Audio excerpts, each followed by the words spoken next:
I do not agree with the decision made by council. The cuts they made will have a devastating impact on public safety, transportation, and recreation. But the time for talk is over. I will administer the budget approved by council.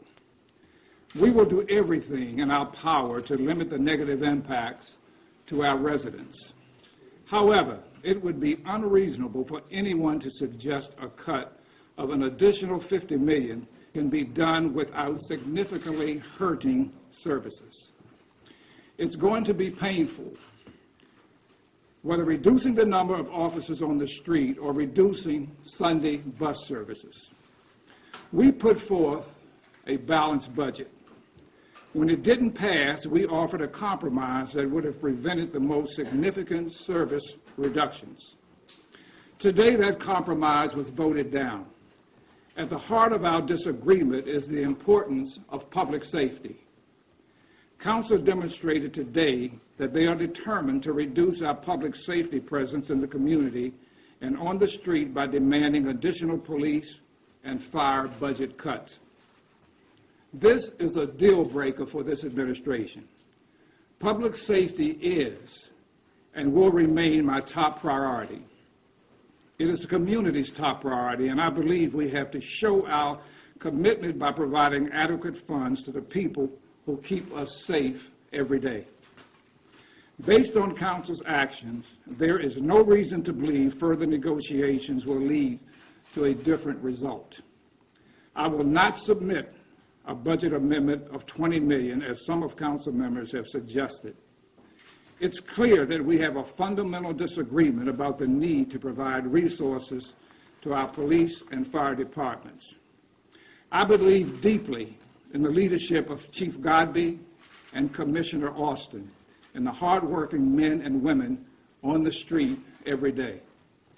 Implementing this budget will be a monumental task, but I know they will continue to do everything they can, even with declining resources.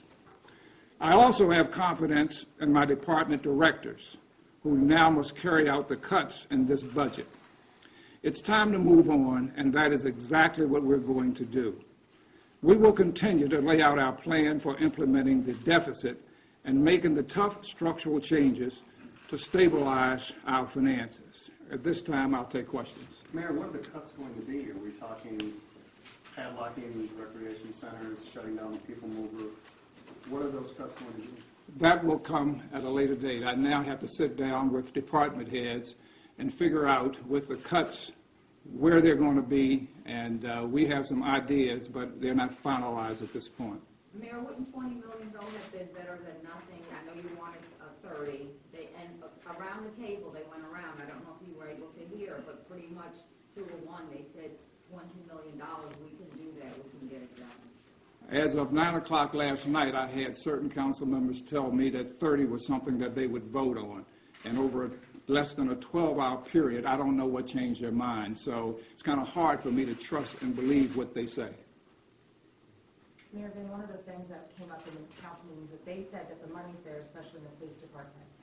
They said that officers who had retired and left had not, those positions not been filled, so there's money, actually present. What do you say to that? I think this administration has a subject matter expert. They don't. Let me call Chief Godby for a moment. Thank you, Mr. Mayor. And specifically, Chief, they said there were 182 positions that were vacated in various ways, and that those were not filled, and instead the department racked up $20 million in overtime. They're a bit disingenuous in their assertion. Those vacancies come as a result of attrition. We've lost approximately over the past year close to 120, 150 officers to attrition alone. That's retirement, resignation, things of that nature. You do not, or you don't have the ability to hire at the same pace that you lose police officers. It is just not reasonable. If you understand, especially public safety between police and fire, the level of scrutiny and screening you have to go through prior to a person entering the police academy, and then the 26-week training cycle, then the 18-month probationary period. So it is not reasonable to believe that you can fill at the same amount. So by them wiping those vacancies out, My department is 252 officers today, fewer than we were 1 year ago. It's 252 officers fewer today than we were 1 year ago. That's the net result of what City Council's decision means. Can you talk to us about how that affects the everyday Detroiter and having cuts and possibly more cuts for your department in light of reports, and I know in talking with Sergeant Stevens, that there were some issues last night, nothing horrible, thank God, at the fireworks, but there were some criminal issues. Can you talk about last night and how it could affect your department moving forward? Well, if you look at the appropriations and where they're taking the money from, in their Criminal Investigations Bureau, that has a direct effect on the amount of homicide investigators I have, direct effect on investigative follow-up that we can do relative to responding to calls for service. When you look at the chunk of money that they've taken out of the operations portfolio, which is where the rubber meets the road, that's police officers that are uniformed in scout cars. That's where the bulk of the cuts come from, which has a deleterious effect on already hindered response time. Now you take 250 officers out of the mix.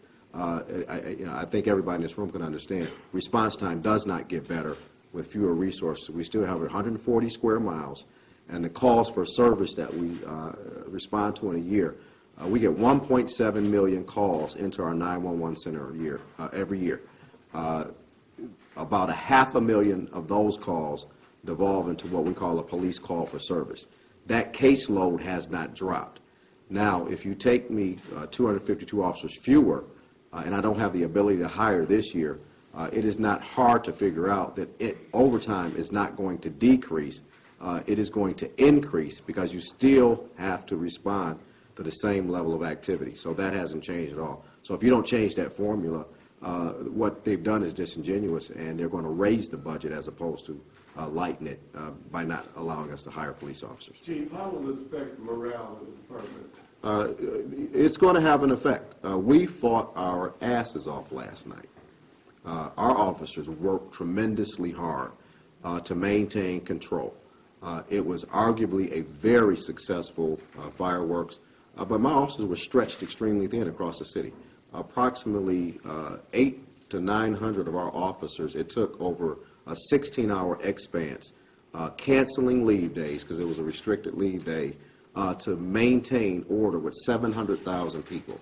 And to find out a day later that the thanks that they get is no thanks, it's very difficult. It's a difficult pill for our officers to swallow. But aren't you significant, this is what Gary Brown keeps saying, that your overtime budget is significantly over each year and a number that exceeds whatever they're cutting out, so. Because what Council President Pro Tem Brown is not accounting for is that if you look at the past 5 years, every time they wipe out vacancies, they have not replaced those vacancies. So the Detroit Police Department is approximately 1,200 officers fewer on today than it was in 2005. So when you have 1,200 fewer officers, but the same budgeted overtime numbers, and you have not reduced the workload, your overtime is going to go up. So their premise is faulty to blame us for utilizing overtime, but not giving us the resources to actually address the crime situation. Let me just say this. I think there's way too much credibility and credence given to Gary Brown as it relates to police. Gary has been out of this police force for several years, and I've got one of the best police chiefs in the country who's there day to day, touching all the data, touching all the people out in the community every day. And if you don't believe him, then you don't want to trust him. Something's wrong with all of us. Mayor, can I just ask you one other thing, and it makes it real difficult for us, and certainly for people at home. Council also continues to say that the mayor has to be the mayor, was the quote today. And they said that no matter what they cut, it is still up to you to decide how those cuts are implemented and where they come from. Almost giving the impression that maybe they could even come from different departments, that you have the ability just to move that money around. Can you clear that up for us? Surely. We've had a council that wants to micromanage. They can't micromanage us. All of the knowledge is within the departments here. If they allow us to do our jobs and not try to tell us what to do, we can get it done. By virtue of the last 2 years, we don't go out beating our chest about things that we've achieved. We've achieved a hell of a lot. All you got to do is look at the statistics and the things that we've been able to accomplish in 2 years, and we will continue to do this.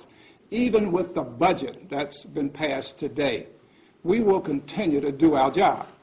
And our job is to manage this city with whatever resources that we have. This was not my budget.